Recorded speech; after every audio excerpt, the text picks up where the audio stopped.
Assalomu alaykum hammaga, kanalimizga xush kelibsiz. Biz o'tgan safar olgan videomizni ko'pligi yoqqanligi uchun yana bir ikkinchi qismini hozircha olishga qaror berdik.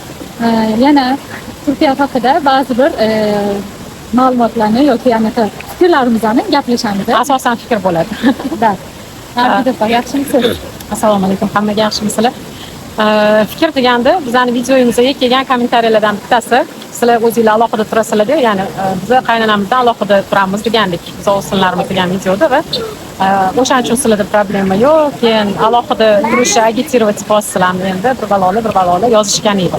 Menimcha uni erkak kishi yozgan edi. O'shanga fikr bildirib ketmoqchimiz. Sen chiqqan o'zing fikringni siz boshlab bering. Mayli, men boshlab qolay. Aslida ya'ni men bu mavzuni chuqur gapirsa gap ko'p-ku, lekin men har doim alohida turish tarafdoriman. Men o'zim uchun gapiraman va meni ham bittagina o'g'lim bor, boshqa o'g'lim yo'q, ikkita qizim bor va o'g'limni uylantirganda alohida chiqaraman xudo xolasa. Nimaga? Chunki buni ko'p gapirganman. U kelayotgan qizimiz ham kelin bo'lib keladigan qizimiz ham birovning bolasi. Men hatto qizlarim bilan urushib turaman. Qizlarimni ya'ni yaxshigina dakki yeyishadi mendan.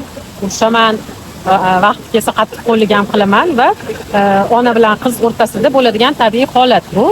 Va keladigan qiz ham nimasidir menga yoqmasligi mumkin, nimasidir qanaqadir fikri menga to'g'ri kelmasligi, unga to'g'ri kelsa ham menga to'g'ri kelmaydigan narsalar ko'p bo'lishi mumkin. O'shaning uchun ikki o'rtada meni o'g'lim sarson bo'lmasligi uchun men o'g'limni yaxshi ko'rganim uchun uni alohida chiqarib yuboraman.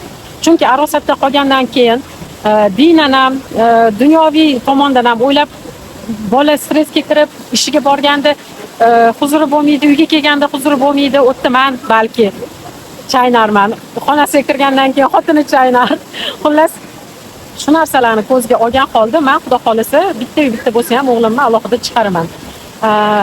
Mendan uzoqroq, Xudoga yaqinroq bo'lishsin. O'zi alohida yashab, mustaqil, hamma qiyinchiliklarni ko'rishadi, hayotda qiyinchiliklarini, uyining qanaqadir kamchiligi bo'lsa birga rishat qilishadi. Olishi, olmaslikni, ya'ni men boshida turib, ana uni qilinglar, mana buni qilinglar, ana qilmanglar, mana buni qilmanglar deb gapirib turishim noto'g'ri bo'ladi. Hammani asabiga ham tegadi deb o'ylayman.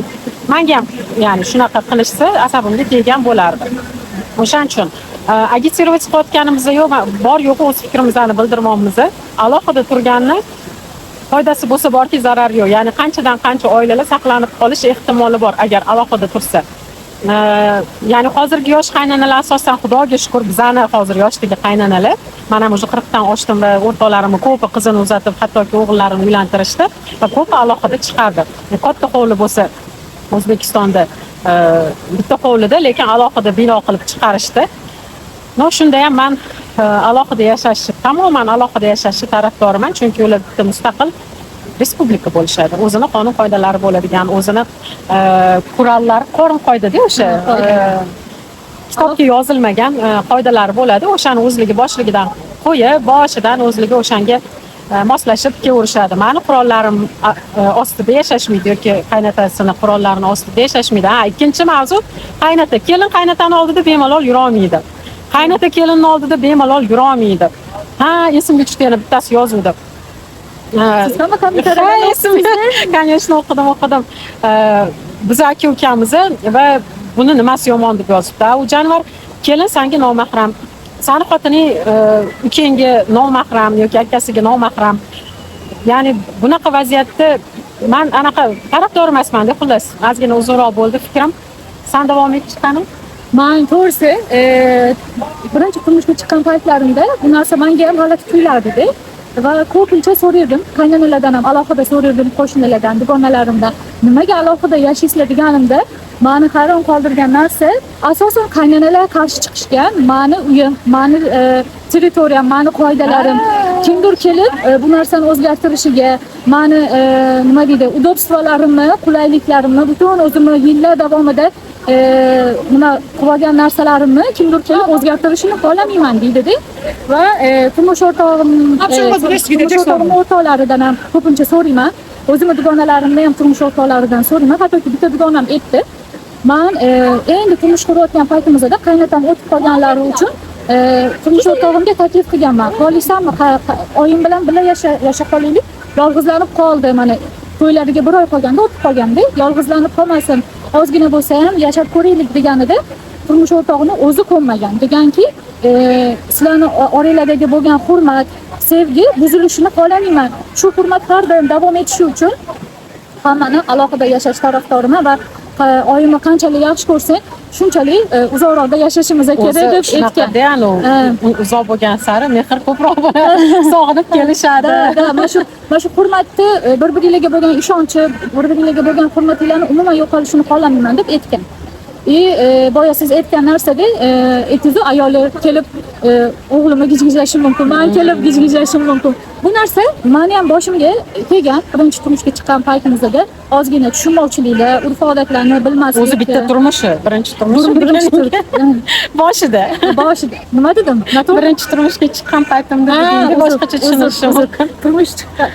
Endi turmushga chiqqan paytimda, birinchi turmushim, yana noto'g'ri tushunmaylik. Turmushga chiqqan paytimda ozgina qaynonam bilan tushunmovchilik bo'lganida, qaynonam turmush o'rtog'imga ozgina жаловаться qilganligi va men ham yig'laganman, kirib olib xonaga, oyijoningiz nima qildilar deb, menimcha bu narsani hammasi kerak.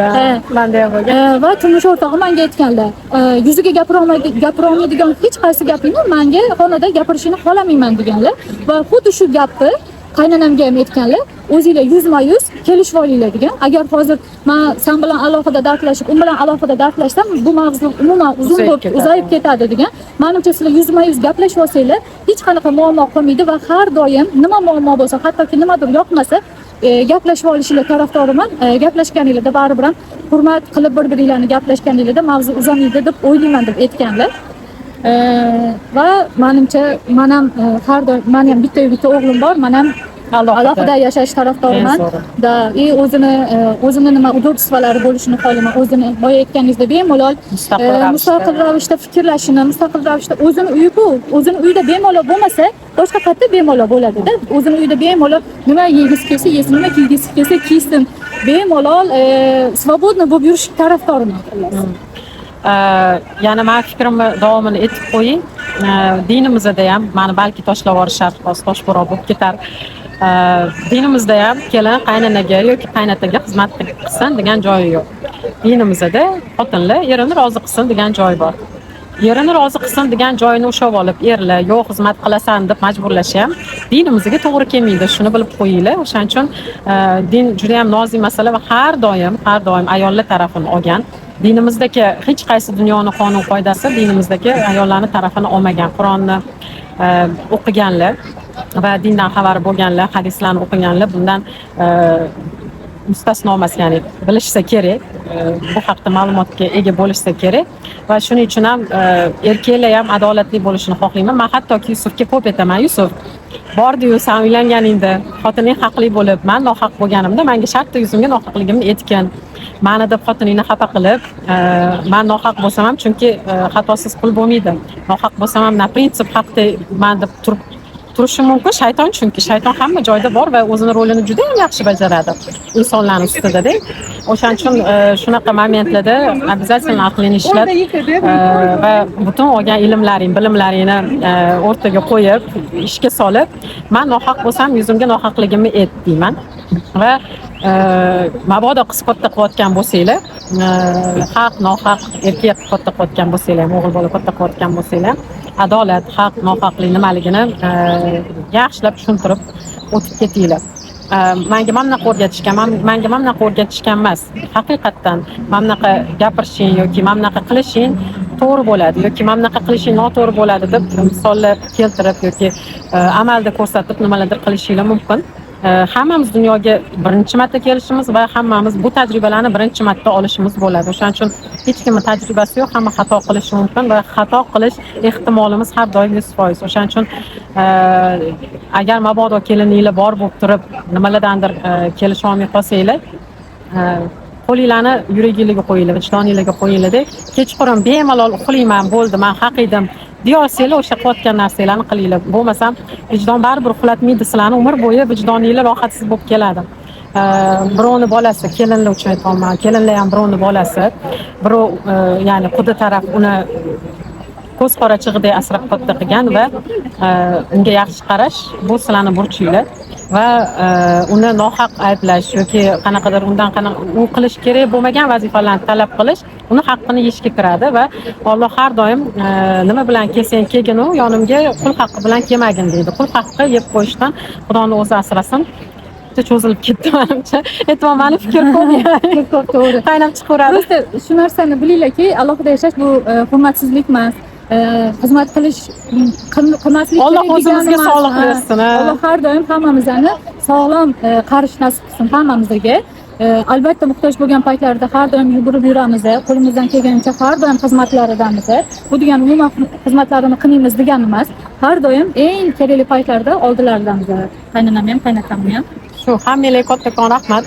Noto'g'ri gapirgan bo'lsam to'g'rilab o'tib ketinglar, kommentariyalarda kutamiz.